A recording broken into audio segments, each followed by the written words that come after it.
عليكم ورحمة الله وبركاته. إن الحمد لله نحمده ونستعينه ونستغفره ونستهديه ونتوب إليه ونعوذ بالله من شرور أنفسنا وسيئات أعمالنا.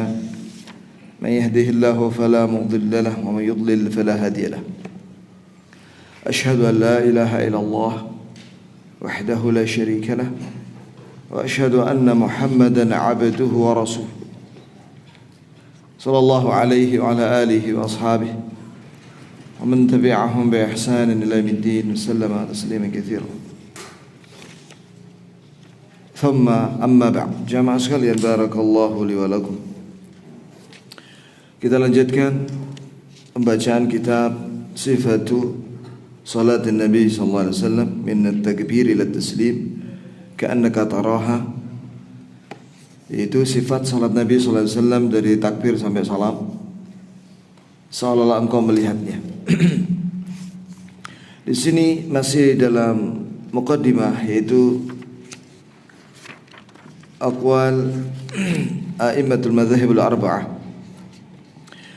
perkataan dari para imam mazhab yang empat di dalam mengikuti sunnah dan meninggalkan perkataan mereka apabila didapati perkataan mereka bertentangan dengan sunnah Nabi SAW. Kita sudah sampai pada pernyataan dari Imam Syafi'i, Muhammad bin Idris Syafi'i rahimahullah ta'ala,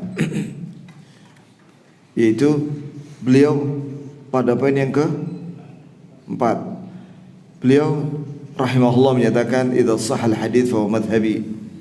Jika hadis itu sahih, maka hadis itu adalah madhabku atau pendapatku. Ikhwas sekalian, barakallahu li wa lakum. Pernyataan dari Imam Syafi'i ini kita juga mendapati perkataan ini dari Imam Abu Hanifah. Ya, di sini jelas sekali ya ikhwani fillah bahwa para imam kita, mereka adalah ahlul adli wal insaf. Mereka orang-orang adil. Ya, kalau bahasa bahasa apa ini?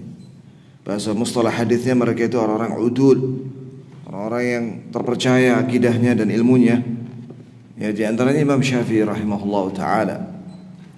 Bahkan Imam Syafi'i rahimahullah taala, ya, di antara empat imam yang disebut, yaitu a'immatul madzhabul arba'ah, salah satu dari imam madhab yang empat, itu muwaffaq, diberi oleh Allah Azza wa Jalla taufik dan kemudahan oleh Allah Azza wa Jalla memiliki murid-murid yang rajin mencatat ilmu beliau dari A sampai Z. Buktinya seperti ya, itu adalah tulisan dari muridnya. Imam Syafi'i mendikte, mengimlakkan, mendikte, menyampaikan, terus ditulis sama muridnya. Begitu pula seperti dalam Syarh Sunnah Imam Al-Muzani, itu beliau juga mengambil dari gurunya. Karena Imam Al-Muzani salah satu murid yang terbaik dari Imam Asy-Syafi'i. Ya, perhatikan di sini ya kawan, bahwa hadis itu apabila sahih itu adalah madhabku. Kemudian juga yang kelima, perkataan dari Imam Syafi'i rahimahullah, antum a'lamu bil hadits minni, fa idza kana al hadits sahih fa'alimuni bihi ayya shay'in yakun kufiyan aw basriyan aw syamiyan hatta adhhab ilayhi idza kana sahihan. Kata Imam Syafi'i kepada muridnya, yaitu Imam Ahmad. Jadi Imam Ahmad itu muridnya Imam Syafi'i. Di mana Imam Ahmad berjumpa dengan Imam Syafi'i? Di Mekah. Di Mekah, dan juga kemudian berjumpa di Baghdad. Ya. Nah, kata Imam Syafi'i kepada Imam Ahmad, antum, engkau a'lam, lebih tahu dengan hadis dan rawi-rawi hadis daripada saya. Jika ada sebuah hadis sahih, maka kabarkanlah kepadaku hadis itu. Apakah rawinya itu dari orang Kufah atau Basrah atau dari Syam? Sehingga saya akan memakai hadis itu jika sanad dan hadis itu sahih. Masya Allah. Pelajaran daripada pernyataan dari Imam Syafi'i ini, beliau seorang yang tawadhu. Hatta dengan muridnya, apabila muridnya itu a'lam minhu, lebih alim dalam masalah tertentu, maka tidak malu beliau untuk mengatakan, agar kau mengajarkan kepadaku ilmu hadis itu, ya, jika kau mendapati ada sebuah hadis yang sahih. Yang kedua, faedah daripada hadis ini, bagaimana sekali lagi insaf. Imam Syafi'i rahimahullah taala seorang yang mencari kebenaran, ya, berdasarkan Al-Quran dan Sunnah. Yang keenam, beliau mengatakan, kata Imam Syafi'i, kullu mas'alatin sahha fil khabar an Rasulillah sallallahu alaihi wasallam 'inda ahli an-naqli bi khilafi ma qultu fa ana raji'un anha fi hayati wa ba'da mauti. Masya Allah. Kata Imam Syafi'i rahimahullah, setiap masalah dalam masalah agama, apabila ada berita yang sahih dari Rasulullah sallallahu alaihi wasallam menurut ahli naql itu ahli hadis, menurut ahli hadis, ternyata hadis yang sahih itu bertentangan dengan ucapanku, maka saya kembali kepada hadis itu, baik dalam keadaan aku masih hidup atau sesudah aku wafat. Masya Allah. Itu ya ikhwan.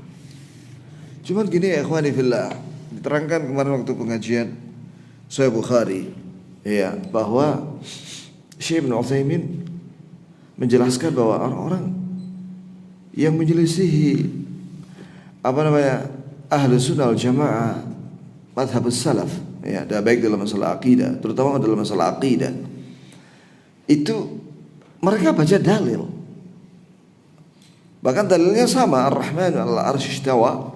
Terus kenapa mereka mentakwil? Nah, ini penting ya ikhwani fillah. Kenapa tokoh-tokoh Mu'tazilah dan Asy'ariyah, Maturidiyah, Jahmiyah, mereka kok mentakwil, bahkan mentaktil, merubah makna sifat Allah yang sah berdasarkan bahasa Arab, dirubah ke dalam makna yang jauh, yang sama sekali tidak disebutkan sebagai sinonim kata itu di dalam bahasa Arab oleh para ahli bahasa Arab. Karena mereka ketika membaca Al-Quran, ya, seperti Ar-Rahmanu 'alal 'arsy istawa, dia memahaminya berdasarkan apa? Keyakinannya. Harusnya dia mengikuti pemahaman ayat itu berdasarkan pemahaman para sahabat. Begitu pula orang-orang Mu'tazilah yang mengatakan bahwa Quran makhluk. Mereka itu membaca ayat dan hadis tapi mentakwilnya, taktilnya, menolaknya dan lain sebagainya. Bahkan Mu'tazilah lebih kejam lagi, mengatakan apabila ada sebuah hadis walaupun sahih bertentangan dengan akal, kita tolak. Wah, ini kan sudah, nah ini jadi manhajnya sudah nyimpang, sehingga ayat atau hadis yang dibaca itu diselewengkan, ditahrif maknanya, dirubah maknanya. Allah musta'an. Maka ketika seorang muslim membaca sebuah hadis tadi, hendaklah dia memahami, ya, sebagaimana apa yang dipahami oleh Nabi Muhammad SAW. Ya, ada sebuah ayat dalam surah Al-An'am ayat 82, Allah Azza wa Jalla menyatakan, alladzina amanu wa lam yalbisu imanahum bidhulm ulaika lahumul amnu wa hum muhtadun. Artinya orang-orang yang beriman, ini arti secara letterlet ya, orang-orang yang beriman dan tidak mencampurkan imannya dengan kedzaliman, maka baginya keamanan di dunia dan di akhirat, dan petunjuk di dunia dan di akhirat. Maka Abu Bakar Siddiq dan juga Ibnu Mas'ud, ya ikhwan, sahabat min kibar, yakni ulamanya sahabat, datang kepada Nabi SAW. Hal itu sebagaimana diriwayatkan dalam Sahih Bukhari. Kemudian Ibnu Mas'ud ini berkata, atau Abu Bakar radhiyallahu anhu juga berkata, ya Rasulullah, siapa di antara kami yang tidak mendolimi dirinya sendiri? Kalau menurut ayat itu bahwa barang siapa yang beriman dan kemudian mencampurkan imannya dengan tidak mencampurkan imannya dengan kedzaliman, maka baginya keamanan dan petunjuk. Berarti orang yang mencampurkan imannya dengan kedzaliman, apa saja kedzaliman, maka tidak ada keamanan dan petunjuk. Yani dia akan disiksa dan sesat. Itulah pemahaman Ibnu Mas'ud dan Abu Bakar waktu itu radhiyallahu anhuma. Maka Nabi meluruskan. Ya. Bukan itu maksudnya. Apakah kalian tidak membaca ayat Inna syirka la dzulmun adzim, bahwa makna ayat itu kedzaliman di situ adalah syirik. Ini barang siapa yang beriman dan tidak mencampurkan imannya dengan kesyirikan, maka baginya keamanan di dunia dan di akhirat dan petunjuk di dunia dan di akhirat. Lah kalau para sahabat yang mereka adalah fusahaul Arab, orang-orang yang fasih dalam bahasa Arab dan paham makna kata dalam bahasa Arab, masih bertanya kepada Nabi dan diluruskan pemahaman mereka oleh Nabi. Apalagi kita ini orang ajam yang sangat sedikit bahasa Arab kita ini. Ya, berarti kita harus berusaha memahami ayat dan hadis berdasarkan pemahaman Nabi dan para sahabat salafus saleh. Ahmadiyah, antum tahu Ahmadiyah, kenapa dia sesat? Ayatnya sama. Maka Muhammadun aba ahadin min rijalikum walakin Rasulullah khataman nabiyyin. Orang Ahmadiyah ketika menafsirkan khataman nabiyyin, dia mengartikan itu cincin Nabi, bukan penutup para nabi-nabi. Nabi itu bukan penutup para nabi-nabi, kata mereka. Sehingga mereka meyakini adanya nabi palsu dari India, ya, yang bernama Mirza Ghulam Ahmad. Allah musta'an. Jadi memahami hadis Nabi SAW berdasarkan pemahaman sahabat, bukan menurut pemahaman Syiah atau Khawarij atau Mu'tazilah dan yang lainnya. Yang yang ketujuh, idza ra'aitumuni aqulu qawla wa qad sahha 'an Nabi sallallahu alaihi wasallam khilafahu fa'lamu anna aqli qad dhahab. Masyaallah. Jika kata Imam Syafi'i, jika kalian melihat saya berbicara satu ucapan padahal ada hadis sahih yang menyelisihi ucapanku, ketahuilah oleh kalian bahwa akalku saat itu hilang. Masya Allah.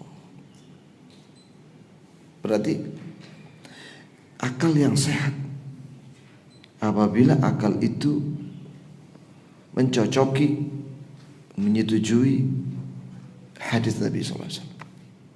Apabila menentang wahyu, akalnya udah gak sehat. Masya Allah. Ini ya akhwah. Yang ke-8, kullu ma qultu fa kana 'an Nabi sallallahu alaihi wasallam khilafa qawli mimma yasih fa hadithun Nabi sallallahu alaihi wasallam aula fala tuqalliduni. Setiap apa yang aku ucapkan, kata Imam Syafi'i rahimahullah, apabila hadis Nabi yang sahih menentang perkataanku, maka hadis Nabi itu lebih utama untuk diikuti. Janganlah kalian taklid kepadaku. Taklid kepadaku maksudnya janganlah kalian mengikuti pendapatku apabila pendapatku itu menentang dalil. Masya Allah.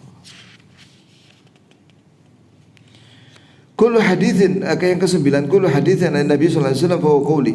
Semua hadis dari Nabi sallallahu alaihi wasallam yang sahih maksudnya itu adalah pendapatku.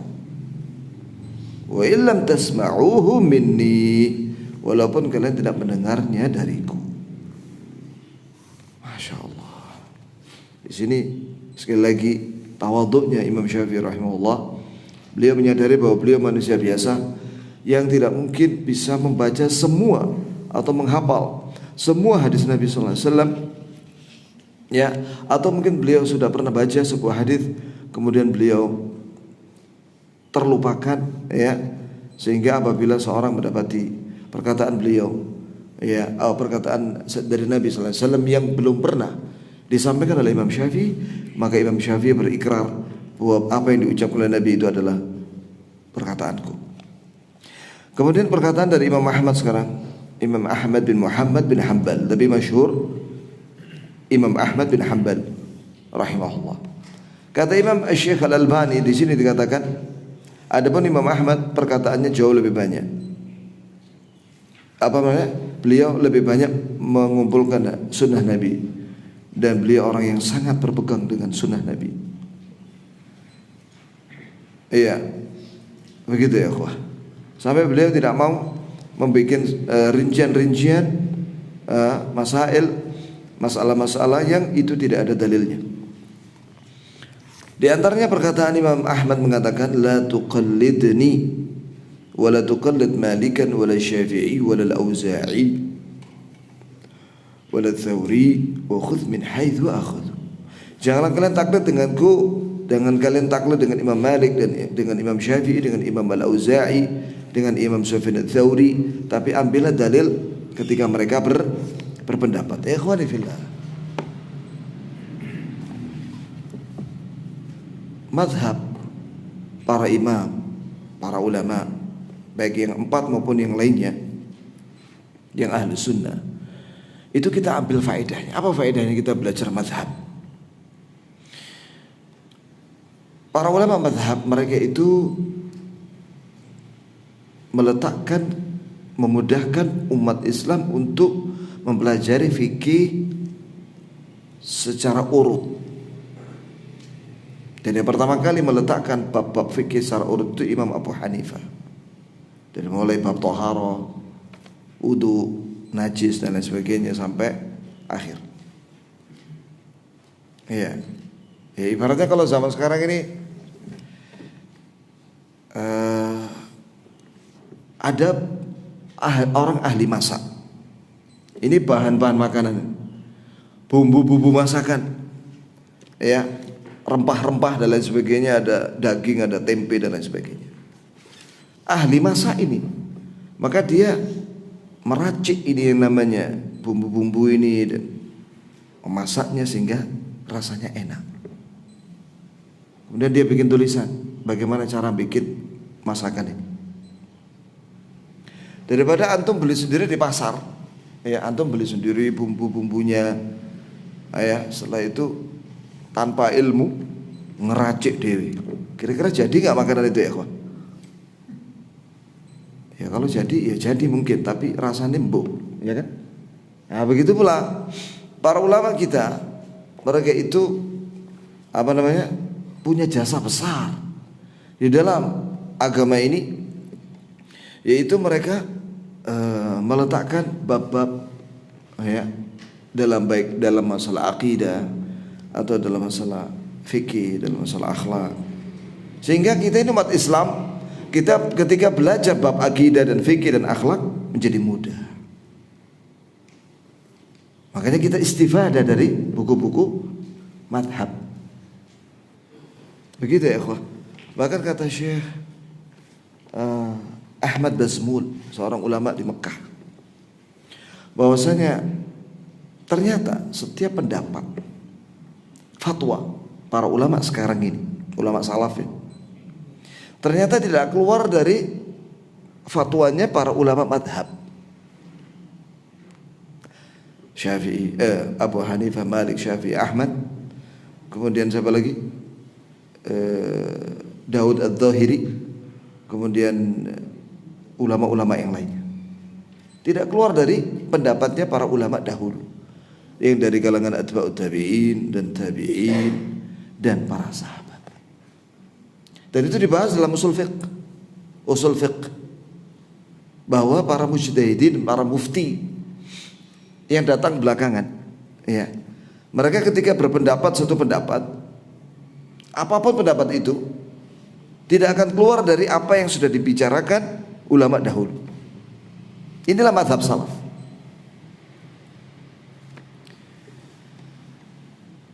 Allahumma illa kecuali ada masalah mustajaddat, itu istilah para ulama fikih, itu masalah-masalah yang baru.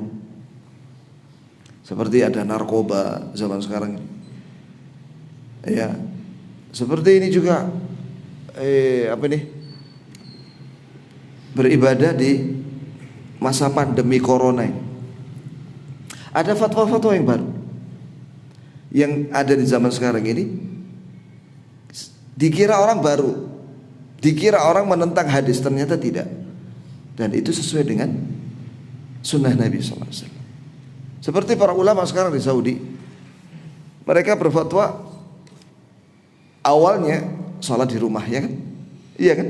Sholatnya kan di rumah, tidak sholat Jumat, diganti dengan sholat zuhur di mana? Di rumah. Setelah itu fatwanya berubah lagi.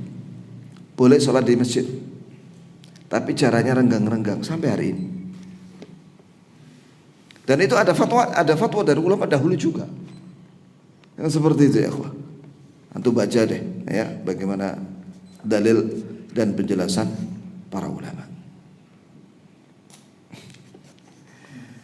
Begitu pula masalah apa saja narkoba itu ada dalilnya apa? Qiyas. Semua yang memabukkan walaupun tidak ada di zaman Nabi itu hukumnya apa? Haram. Yang memabukkan di zaman Nabi adalah misalnya khamr yang terbuat dari anggur atau kurma yang sudah diproses. Di zaman sekarang orang mabuk menggunakan narkoba, maka hukumnya apa? Haram. Nah begitulah maksudnya bahwa pendapat ulama sekarang ini tidak akan keluar dari pendapat para sahabat tabi'in di dalam masail yang mereka sepakati maupun yang diperselisihkan. Maksud dari perkataan Imam Ahmad di sini, apabila kau mendapati perkataan para imam bertentangan dengan hadis yang sahih, maka ambillah hadis yang sahih. Begitu maksudnya. Bukan berarti para ulama itu selalu salah, enggak. Kadang mereka salah. Banyak benarnya mereka, para ulama kita itu. Begitu ya maksudnya ikhwan. Jadi kita tetap menghormati para imam mazhab itu karena mereka orang-orang yang sudah memiliki jasa besar di dalam agama ini ketika menjelaskan tentang semua bab dalam masalah agama secara urut. Wa fi riwayah la tuqallid dinaka ahadan min haula. Kata Imam Ahmad, janganlah kau taklid dalam agamamu mengikuti seorang dari mereka itu tanpa dalil. Ma ja'ana Nabi sallallahu alaihi wasallam wa ashabahu faqud bihi. Apa yang datang dari Nabi dan para sahabatnya, ambillah itu. Summa tabi'ina ba'du ar-rajul fi mukhayyar. Adapun generasi yang datang setelah sahabat itu tabi'in, maka silakan kamu pilih dari pendapat mereka yang sesuai dengan dalil. Paham ya kan? Apabila dari Nabi dan sahabat sahih, ambil. Tapi kata Imam Ahmad, apabila datang fatwa itu dari tabi'in, generasi setelah sahabat, dan ada perselisihan di antara mereka dalam masalah fikih, maka antum bebas untuk memilih mana di antara perkataan itu yang paling mendekati kebenaran berdasarkan apa? Hadis. Wa qala marratan al-ittiba'u an yattabi'a ar-rajul ma ja'a an-nabi sallallahu alaihi wasallam wa an ashabi. Ittiba' itu mengikuti itu yang hak adalah seorang mengikuti apa yang ada pada Nabi sallallahu alaihi wasallam dalam hadisnya dan wa an ashabi dan dari para sahabatnya. Itu ya. Thumma huwa min ba'di tabi'in mukhayyar. Adapun apabila ada pendapat setelah generasi sahabat itu dari kalangan tabi'in, maka dia boleh pilih dari pendapat mereka itu, kalangan tabi'in. Yang kedua, ra'yul Auza'i wa ra'yu Malik wa ra'yu Abi Hanifah kulluhu ra'yun. Perkataan Imam Al-Auza'i, ya ikhwan, itu tabi'i. Imam Al-Auza'i itu seorang tabi'i. Dia muridnya Abu Dzar Al-Ghifari yang hijrah pergi ke mana? Ke Syam. Nah ini Imam Al-Auza'i, Imam Ahlu Sunnah di Syam. Wa ra'yu Malik, pendapatnya Imam Malik. Imam Malik ulama di mana? Di Madinah. Imam Darul Hijrah, Madinah. Wa ra'yu Abi Hanifah, dan pendapatnya Abu Hanifah. Abu Hanifah di mana ya, Pak? Baghdad. Ya, dia di Baghdad, Irak. Bahasa Arabnya Iraq. Diterjemahkan Irak. Semua itu adalah pendapat bahwa indi sawa, menurutku pendapat mereka sama. Maksudnya sederajat. Wa innamal hujjah fil athar. Sesungguhnya hujjah itu ada pada athar. Athar itu hadis Nabi sallallahu alaihi wasallam.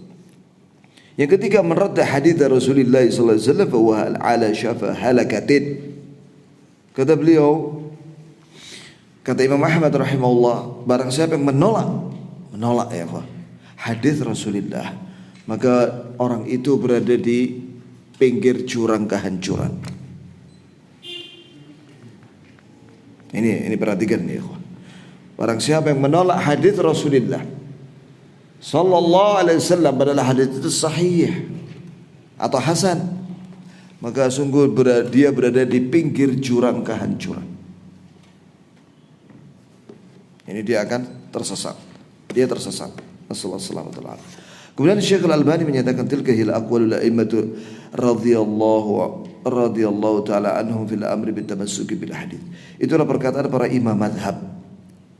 Semoga Allah meridhai mereka tentang perintah untuk berpegang kepada hadis, wan nahi an taqlidim, dan larangan untuk taklid kepada mereka duna basir, tanpa dalil.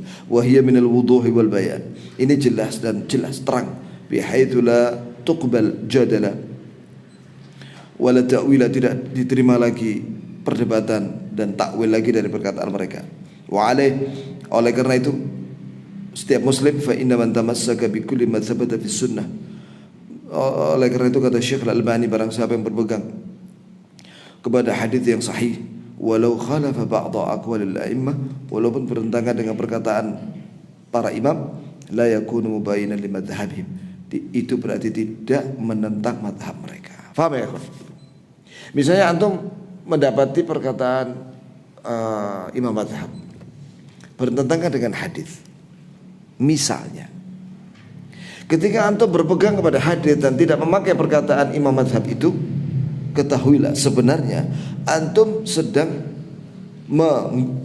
mengikuti pendapat imam itu. Karena imam itu berpendapat, ambillah hadis itu walaupun bertentangan dengan pendapatku, baik ketika saya masih hidup atau sudah mati. Allahu Akbar. Dan kita tahu ya ikhwani bahwa hadis itu ribuan ya ikhwan. Ya, lah kita ini berapa hadis yang kita baca, yang kita hafal? Sangat sedikit. Nah, karena hadis kita sedikit, ya kita membaca hadis-hadis Nabi sallallahu alaihi wasallam. Begitu ya ikhwan. Baiklah, kita langsung saja ya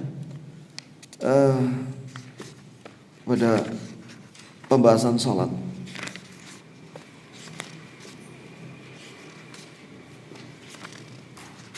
Kurang berapa menit ya? Masih ada waktu ya. Bab istiqbalul Ka'bah, menghadap Ka'bah, yakni kiblat. Jadi di sini masya Allah ya, Syekh Al-Albani rahimahullah hanya menukil matan hadis.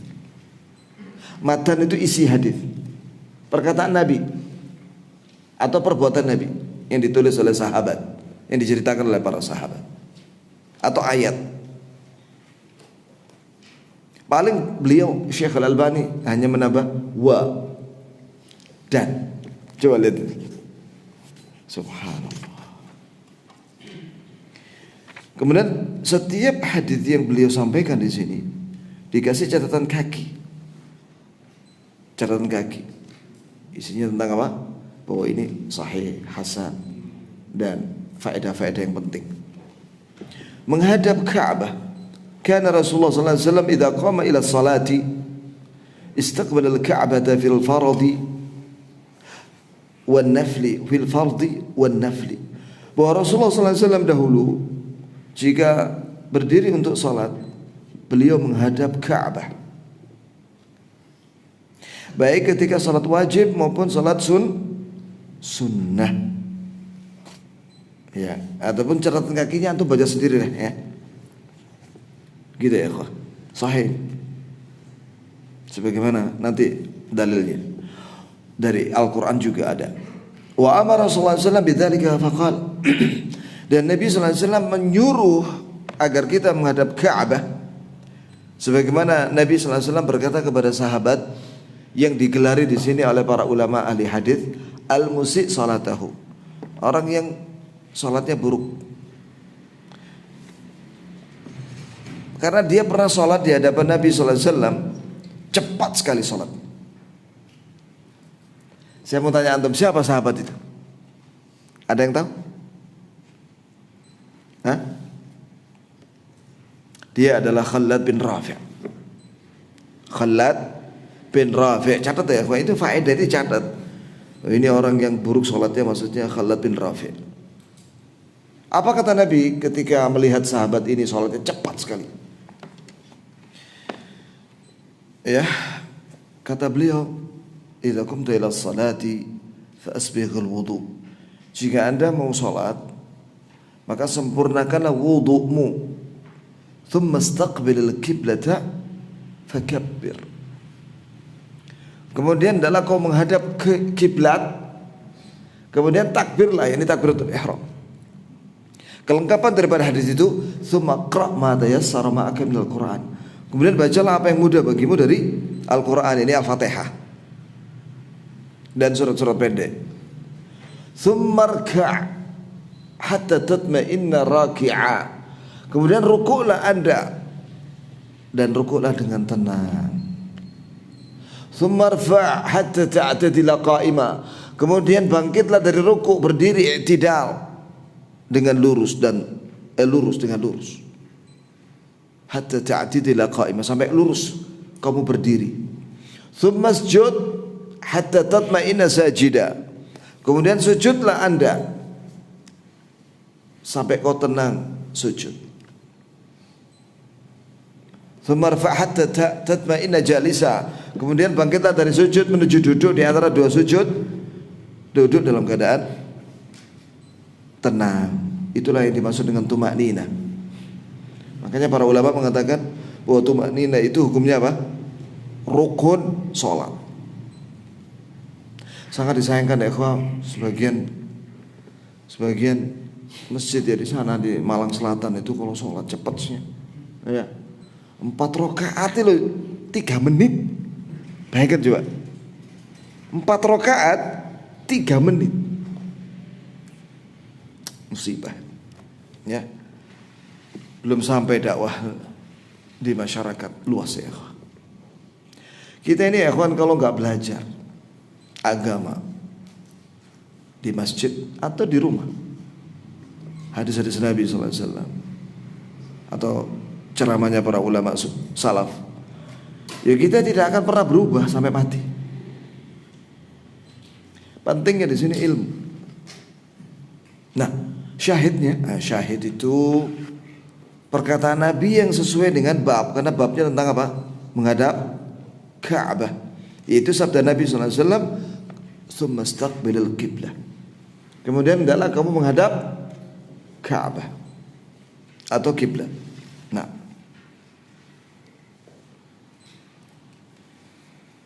wa kana sallallahu alaihi wasallam fi safar yusalli an-nawafil ala rahilatihi. Nah ini ya ikhwan. Dalam hadis yang lain bahwa Nabi sallallahu alaihi wasallam ketika safar salat sunnah di atas kendaraannya. Apa kendaraan Nabi itu? Onta. Safar itu maksudnya keluar kota. Kalau keluar kota naik apa? Naik onta. Karena onta itu kendaraan jarak jauh. Kalau kendaraan dalam kota apa? Keledai. Keledai. Itu ya ikhwan. Taib ya ikhwan. Jadi ketika Nabi sallallahu alaihi wasallam safar keluar kota naik onta, itu sholat sunnahnya itu di atas kendaraan. Apa yang dimaksud dengan sholat sunnah di sini? Ya ini sholat sunnah ini loh, apa namanya? Misalnya sholat duha, misalnya, atau sholat sunnah. Kalau dalam safar itu Nabi tidak meninggalkan sholat witir. Ini sholat witir di atas kendaraan. Begitu ya ikhwah. Kalau sholat wajib, Nabi turun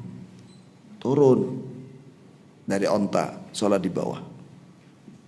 Lah kita gimana kalau naik pesawat dari Surabaya ke Madinah? Mau turun di mana antum? Pesawatnya nggak turun-turun. Ya udah sholat di pesawat. Ya, misalnya berangkatnya sebelum duhur. Nah, ketika duhur, sholat antum di pesawat. Karena biasanya dia tidak landing di Madinah kecuali sudah malam di Madinah. Begitu ya. Ya. Jadi sholat wajib tetap juga di pesawat apabila pesawat itu lama di udara. Nah, wa yutir 'alaiha, ini dia. Wa yutir 'alaiha, dan Nabi salat witir di atas itu ontanya haitsu tawajjat bihi, walaupun ontanya itu mengarah ke syarqan wa gharba, timur dan barat.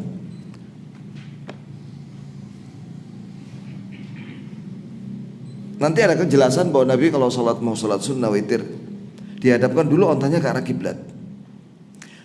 Setelah itu takbir Allah Akbar lah, baru setelah itu jalan. Terserah mau arah jalannya kemana, timur atau barat. Wa fi dzalika nazala qaulu ta'ala, yang demikian itu turun firman Allah Ta'ala, fa inna ma tuwallu fa thamma wajhullah, surat Al-Baqarah.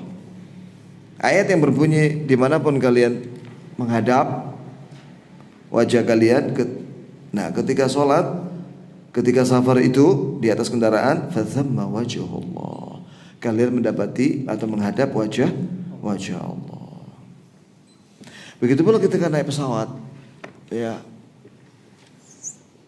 Nah,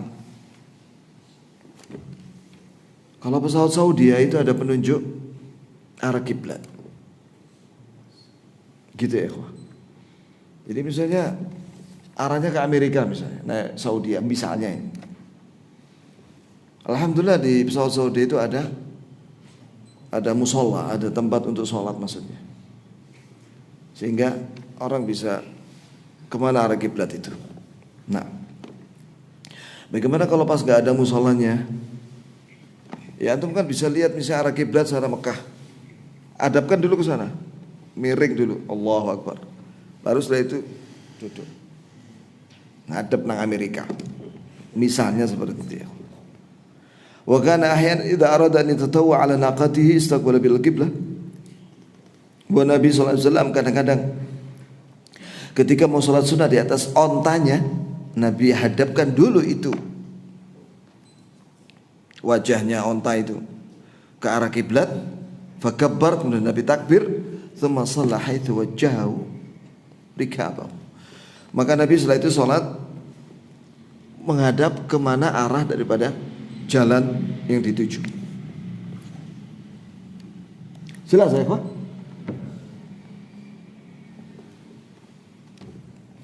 Ya akhi, sampai jam berapa? Jam 6. Enggak ada tanya jawab. Nantilah kurang 5 menit ya. Lalu bagaimana rukuk dan sujudnya ketika sholat di atas onta atau kursi? Wa kana yarka'u wa yasjudu ala rahilatihi ima'an bi ra'sihi. Beliau sallallahu alaihi wasallam rukuk dan sujud di atas ontanya itu dengan cara isyarat dengan kepalanya.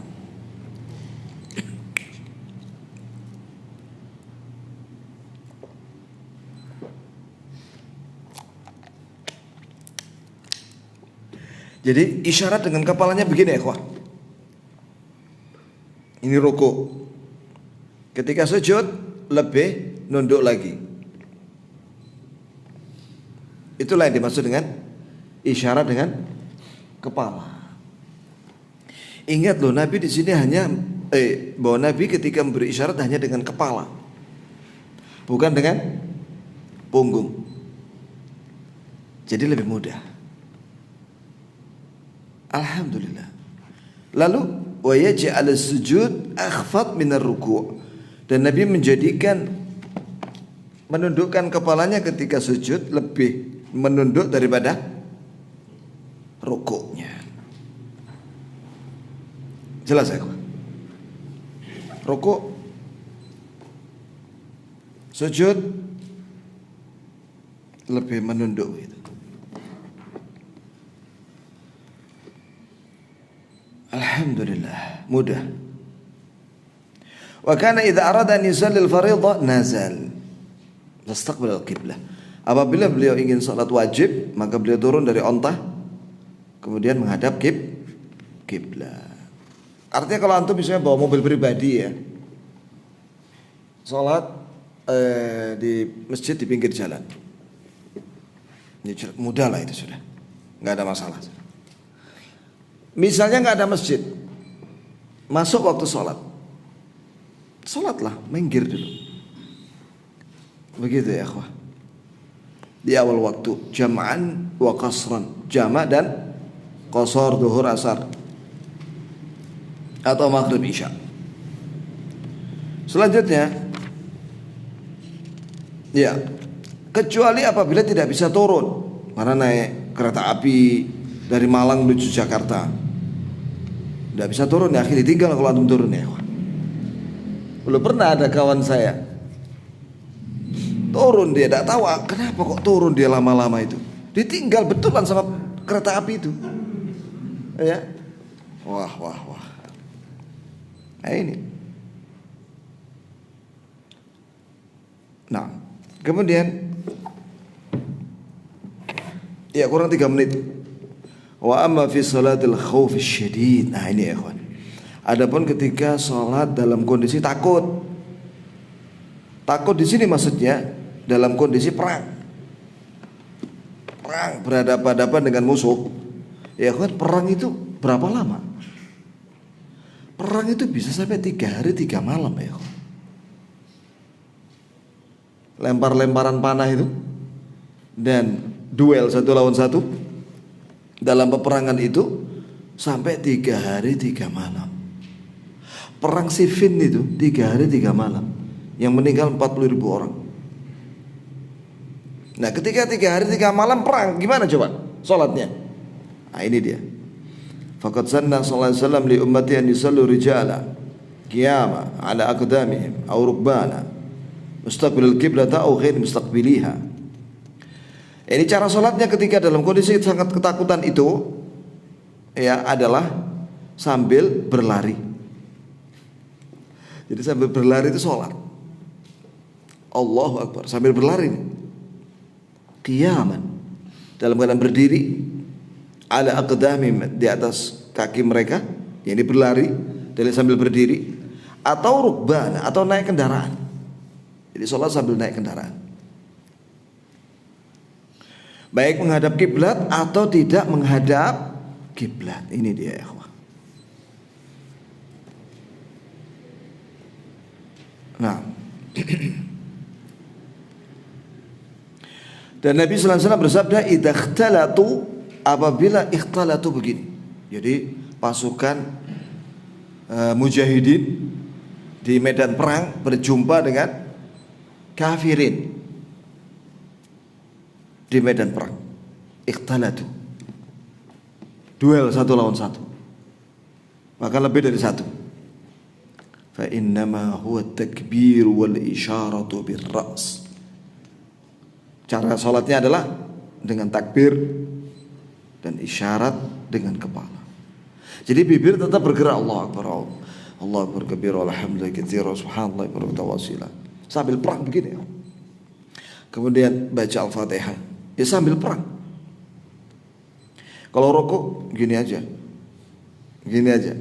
ya, baca subhana rabbil azim, subhana rabbil azim, dan seterusnya.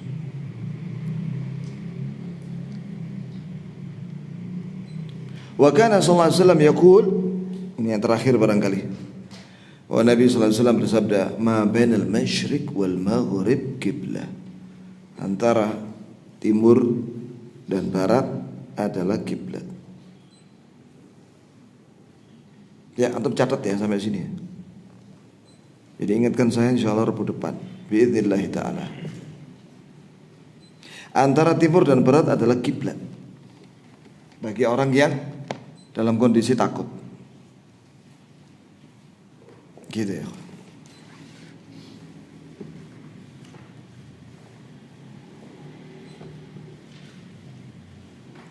Begitu pula ketika dikejar musuh misalnya. Jadi peperangan itu panglima memutuskan untuk mundur. Nah, dikejar sama musuh. Ngejarnya semalaman. Dari mulai menjelang maghrib sampai terbit matahari. Bagaimana cara sholat maghrib, isya dan subuhnya? Ya dalam perjalanan itu ketika naik kendaraan itu atau berlari sambil sholat.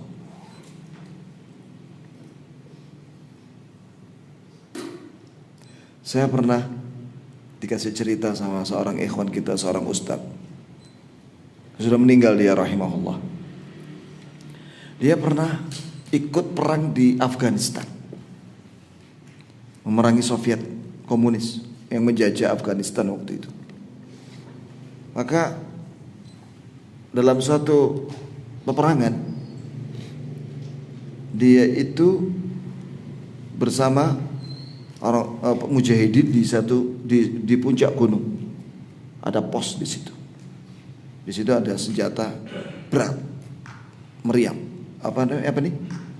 Artileri yang kalau sekali tembak itu banyak itu loh, ya. Nah, kemudian tiba-tiba ada granat musuh datang, jatuh di tempat dia. Waktu itu dia lagi nggak ada di situ, sedang ngambil makanan. Semua kawan-kawannya meninggal di situ, meninggal semua. Maka ketika dia naik, kawan-kawannya dapat meninggal semuanya. Akhirnya dia megang itu, dan dia menembak itu melawan musuh semalaman. Masya Allah. Ya. Bagaimana nanti sholatnya? Ya sholatnya sambil nembak, sambil sholat maghrib isya. Setelah lewat tengah malam barulah kawan-kawannya datang. Barulah dia bisa istirahat. Seperti itu perang ya zaman sekarang. Ya sama dengan zaman dahulu. Bisa 3 hari 3 malam.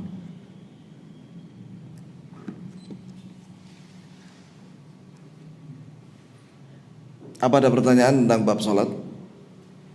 Barangkali? Ya.